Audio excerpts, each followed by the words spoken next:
고마운 거 세 가지가 남편, 소설, 그리고 몸 건강이라고 얘기를 하셨는데 사실 작가님 단편 작품 중에 성전환 바스켓볼 클럽이라는 작품을 보면 성전환 수술을 받은 주인공이 자기 몸한테 계속 내가 이때까지 너를 살렸으니 이제 네가 나를 살게 해달라라고 얘기하는 부분이 나오는데 굉장히 인상적이었어요. 감사합니다. 그래서 말씀하시는 걸 들으면서 그 작품을 떠올리면서 한편으로 생각하게 되는 것은 그러니까 글을 쓴다라고 하는 게 어떻게 보면 내가 나로 살아가기 위한 작가님의 노력이기도 하고 한편으로는 그 나로 사는 과정들을 사람들이랑 나누는 어떤 작업인 것 같은데 저한테 좀 인상적이었었던 것은 작가님께서 성전환 수술을 하실 때 그걸 방송으로 이렇게 모두에게 공개하시고 맞죠. 그 과정을 함께 나눴던 적이 있으셨더라고요.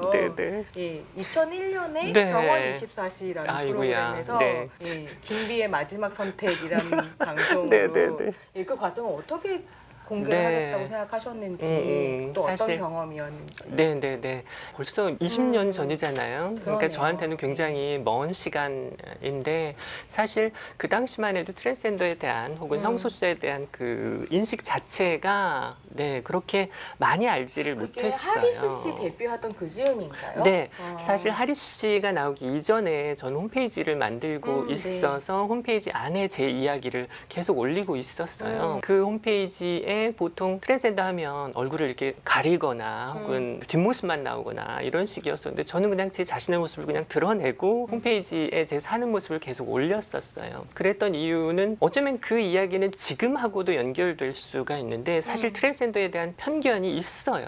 그 당시에도 굉장히 강했는데 그 편견이 여전히 지금도 여전히 공고하게 지속되어 오거든요. 계속 그걸 깨고 싶다는 생각이 좀 들었어요. 트랜스젠더 이성애자가 하나의 종류가 아니듯이 남성이 하나의 종류가 아니듯이 여성이 하나의 종류가 아니듯이 트랜스젠더도 종류가 굉장히 다양하고 다양한 방식의 삶을 선택해서 사는 사람들이 많거든요. 근데 그럼에도 한 사람의 스타일로 하나의 방식으로 계속 환원되면서 이게 굉장히 너무 속상했어요. 그래서 제 이야기를 있는 그대로 좀 보여드리자라는 생각에 그 홈페이지에 제 이야기를 올리기 시작했고 그걸 보고 PD분이 연락을 해서 저한테 자신이 트랜스젠더 관련된 프로그램을 만드는데 함께 해보지 않겠느냐라고 얘기를 하셨어요. 근데 그랬을 때 왜 그냥 그러니까 트랜스젠더 여성인 김비 내가 살아가는 모습이라든가 아니면 나의 작업이라든가 이런 걸 공유하실 수도 있었을 텐데 수술 과정을 공유하시는 건 또 저는 다른 일이라고 생각하거든요. 그거는 굉장히 큰 결심이 필요하셨을 텐데 어떻게 그렇게 방송을 하게 되셨을까요? 그 당시에는 사실 제가 어렸어요. 지금보다 한 20살 정도 가량 어렸으니까 조금 더 아마 용기가 있었던 것 같기도 하고 20살 가량 어렸으면 20대셨던 거잖아요. 20대 후반, 30 정도였었죠. 그리고 그즈음 제가 그 호르몬 치료를 계속 받고 있었고 남자도 여자도 아닌 그 중성적인 하나의 인간으로 그냥 살아가고 있었어요. 제가 뭐 이렇게 화장을 많이 하거나 그런 스타일도 아니어서 그냥 머리 질끈 묶고 청바지에 남자로 사람들은 저 사람이 남자인가 여자인가 이렇게 생각을 하겠죠. 근데 저는 뭐 어쨌든 뭐 남자로 살아갔었죠. 수술도 안 해도 되겠다고 생각을 했었어요. 왜냐하면 호르몬 치료를 받으면서 몸이 거의 뭐 남성의 기능을 하지 않고 그 자유로움이 굉장히 컸어요. 저 자신에게는. 근데 이제 병원 14시에서 자기는 병원 24시라는 의학 프로그램이고 수술을 병원 24시는 의학 프로그램이고 그래서 수술하는 과정을 수술 계획이 있으시다면 수술하는 과정을 도와드릴 테니 하는 게 어떠냐라고 말씀을 하셨어요. 근데 그 수술하는 그 비용 자체가 엄청나요. 그래서 그 당시에 저도 여유로운 사람 아니었고 어쩔 수 없는 가난한 그 지금 직장인 혹은 가난한 청년의 한 사람이었기 때문에 수술 비용을 마련할 수가 없었어요. 그래서 수술을 하지 않고 그냥 이렇게 남자의 몸을 지운 채로 그냥 내 자신의 삶을 찾아서 살아가면 되겠다 이렇게 생각을 했었죠. 근데 지원을 해주신다고 하니 제가 10분만 기다리라고 얘기했어요. 10분만 기다려보시다. 진짜 갈등되는 선택이셨겠어요. 근데 그즈음 삶이 좀 재미있게 느껴졌어요. 그러니까 삶이라는 방식이 흥미로웠어요.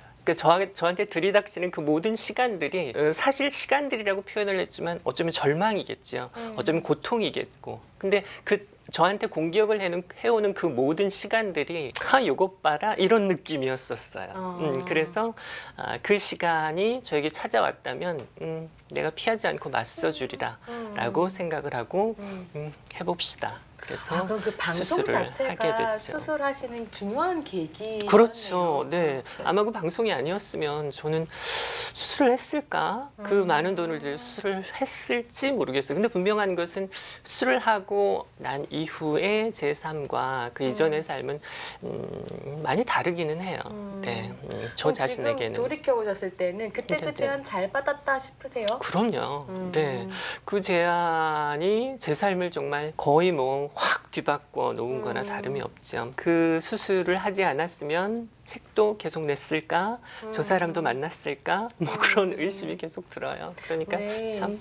작가님 그 등단하신 작품이 플라스틱 네. 여인이라고 네. 그 동화 여성 동화 장편 수술 여성동화에서 공모. 등단하셨죠. 네네. 거기에 또 사실 트랜스젠더 여성의 네. 사랑과 네. 그 사랑이라고 얘기하는 되게 어려운 작품 안 보신 분들은 자신을 찾는 과정이죠. 자아 찾기, 네, 찾기도 아니고 자신을 찾아가는 네, 과정이라고 자신을 할 수 찾아가는 있을 과정이죠. 텐데 네. 네, 그런 작업을 쓰실 때도 굉장히 영향 많이 받으셨겠어요. 네, 그럼요. 네. 그 당시 그 플라스틱 여인 같은 경우는, 그러니까 제 소설 자체가 어차피 소설을 쓰는 모든 소설 작가들은 자기 안에서 이야기를 길어 올릴 거예요. 자기의 지나온 시간이나 생의 전환이나 어떤 생의 시간들에서 어떤 의미를 길어 올려서 그 감정이나 그 이야기를 독자들과 같이, 세상 사람들과 같이 나누면서 공감을 시도하는, 소통을 시도하는 것이라고 생각하거든요. 그러니까 제가 맨 처음 소설을 쓸 때에도 과연 내가 성소수자 이야기만 계속 써야 하느냐라는 딜레마가 저 자신에게 스스로 있었어요. 너무 있으실 것 같아요. 네. 아, 이거 실제로 편집자분 중에 그런 제안을 하시는 분도 계세요. 이제 성소수자 이야기 그만 쓰고 일반 보통 이야기를 쓰시라. 일반 보통 이게 뭘까요? 어디 꼭 그렇게 얘기하더라. 그죠? 일반 보통 뭐죠? 평범한 이야기를 쓰시라. 이렇게 얘기하면 정말 또 많아요. 평범한 이야기 또 뭘까 싶기도. 어떤 인생이 평범할 수 있을지 잘 모르겠어요.